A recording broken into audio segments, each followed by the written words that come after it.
As for the brownies, they are true perfection. Glossy, fudgy, and filled with rich chocolate flavor.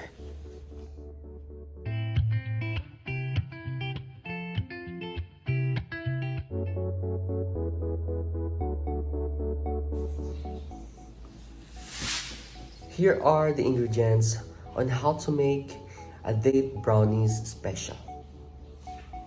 First, we have flour, we have cocoa,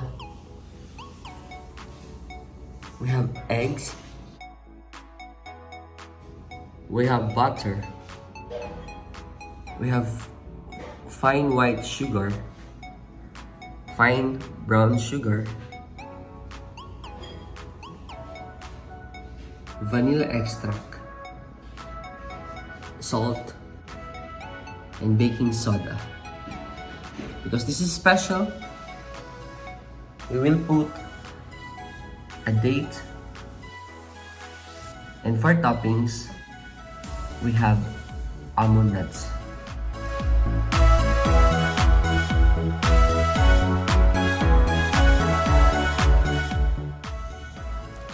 Okay, nandito ngayon yung mga dry ingredients para ating pagsamasamahin.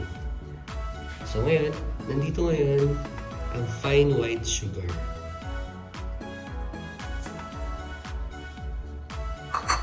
Dito rin ang fine brown sugar.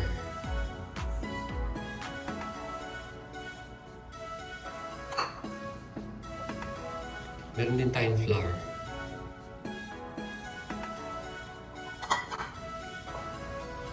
Katapos ang cocoa powder.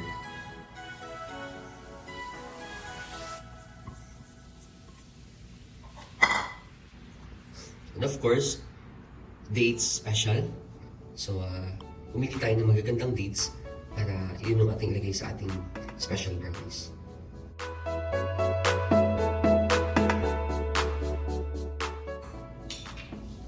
Of course, we have baking soda.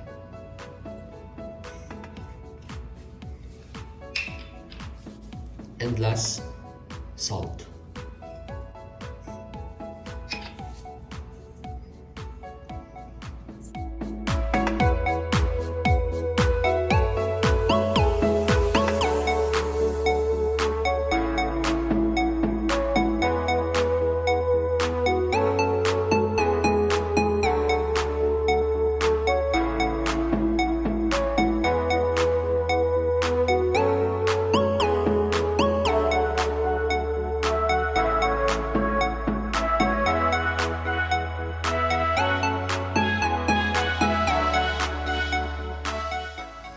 And after we mix all the dry ingredients, we make sure na kailangan solid pino yung mga ingredients na ating pinag-combine. And gawa tayo ng maliit na hole or hollow to make sure dito natin ilalagay yung mga liquid ingredients. Okay?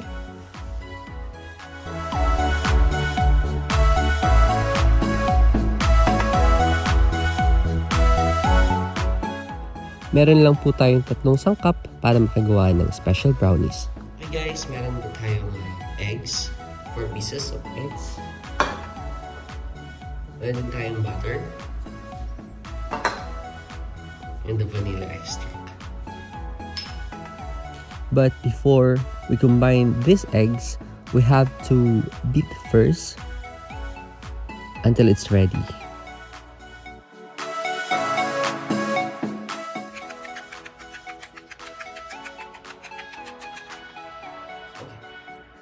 So, okay na mga katubilicious.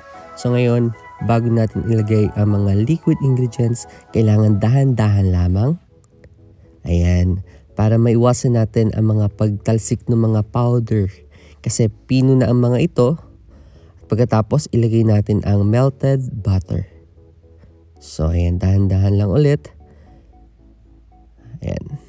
Saidi natin para hindi walang masasayang kasi mahal ang butter. Pagkatapos po nating ilagay ang melted butter, isusunod natin ang vanilla extract. Okay. There you go.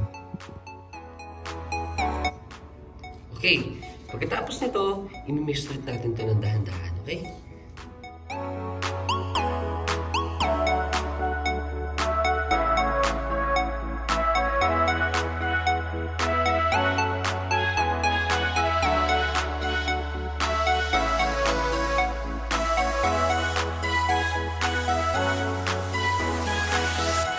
It looks delicious.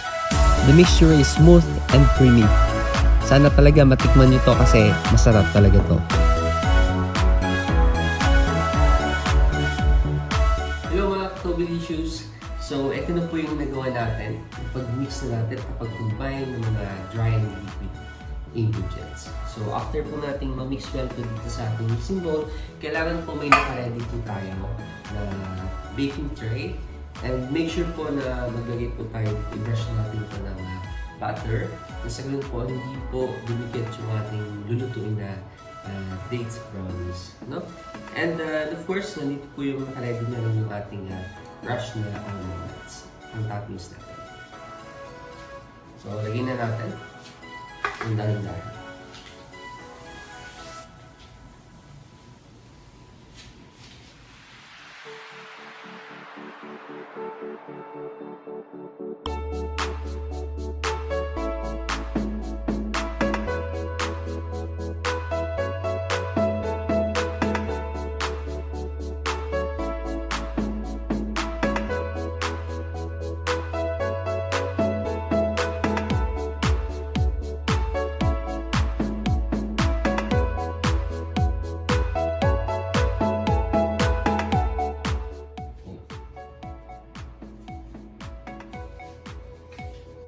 Mga Katobilicious, the mixture is very thick and that's okay because we use a rubber spatula to spread it all 4 sides of the pan.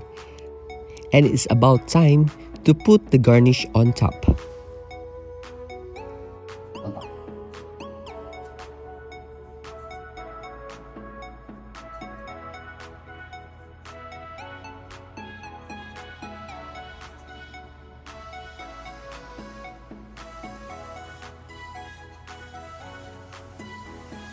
Gawin natin balance eh. Gawin natin balance eh. Gawin ng toppings.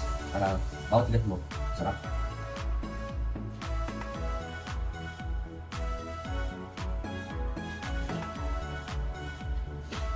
So, hello po mga Katobilicious. Ito na po yung ating na-prepare na special dates brownies. So, habang nag-prepare po tayo dito, nag-preheated na po ako ng ating oven. 170 degrees Celsius po. Yung init na gagamitin natin at i-bake po natin to for 20 minutes. So, let's go!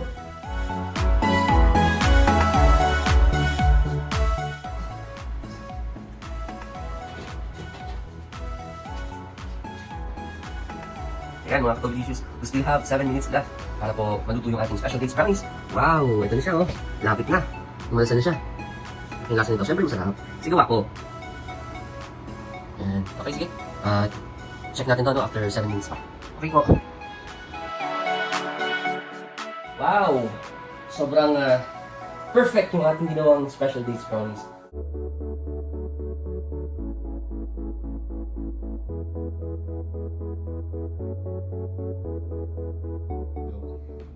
Hello mga Katobilicious! Ito na po yung ating finished product na ginawa po natin a while ago. So, this is special dates brownies. So, sa ngayon po, tikman na po natin kung ano po yung lasa. As for the brownies, they are true perfection. Glossy, fudgy, and filled with rich chocolate flavor. So, ito na po mga Katobilicious yung ating output. So, ngayon po titikman ko kung panalo ba o swak yung lasa. And kung bago po kayo dito sa aking YouTube channel, please do like, share, and subscribe. Ooh, super fluffy, soft, and super moist.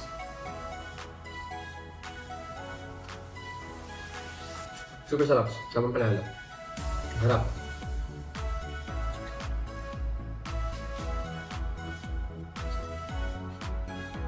Mga Katobilicious, if you love baking and if you love this brownie recipe, just follow all the procedures and you will gonna have a perfect brownies.